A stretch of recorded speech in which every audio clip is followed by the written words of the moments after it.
السلام عليكم ورحمة الله وبركاته، ازيكم يا اخواتي؟ عاملين ايه في توقعات باكج نجوم الاسبوع الجديد؟ واول لاعب معانا نتوقع ان هو يكون ليروي سانيه، اللي هو اتألق جدا وسجل هدف على الرغم من هاري كين. هو سجل هدفين بس التوقع على ليروي سانيه لانه قدم مباراة جميلة جدا. من اللاعب اللي بعده فهو جان اوبلاك، حارس المرمى اللي تصدى امام هجمات الريال مدريد وكيليان امبابي وفينيسيوس. جان اوبلاك ده بقى لعيبه صدى 8 تصديات في الماتش من قصاد ريال مدريد.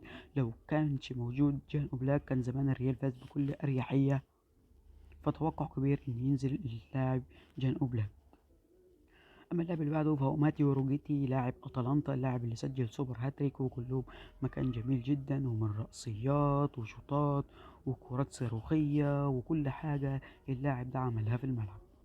اما بقى في وسط الباريس فنادي عند فيتينيا، اللي سجل هدف من ركلة حرة مباشرة، سجل هدف جميل جدا جدا جدا، وكان متوقع ينزل معانا النهارده، وان شاء الله هينزل معانا في باقي يوم الاسبوع القادم.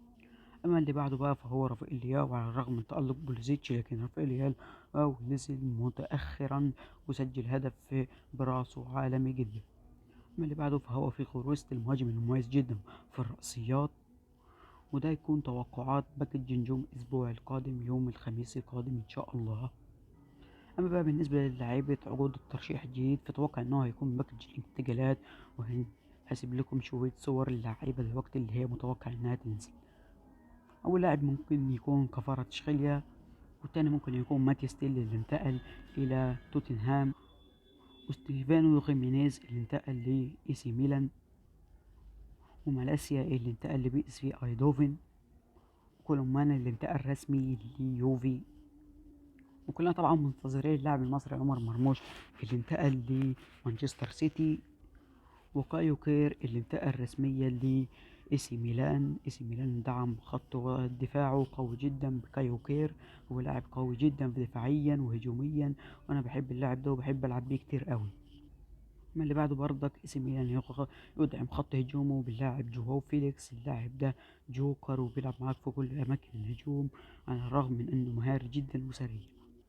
ومتوقع ينزل معانا حزم مدربين زي رولت خولد وفرانز بيكن باور وكانافارو في الفترة اللي قدها في التدريب، وكرويف على الرغم انه نزل معانا في 22 ب500 كوين، بس هو ممكن توقع كبير انه هو ينزل معانا. وهنا هكون وصلت معاكم يا اخواتي لنهاية الفيديو، اتمنى يكون الفيديو يعجبكم، وما تنساش لو عجبكم تحطوا لايك وسبسكرايب للقناة، والسلام عليكم ورحمة الله وبركاته.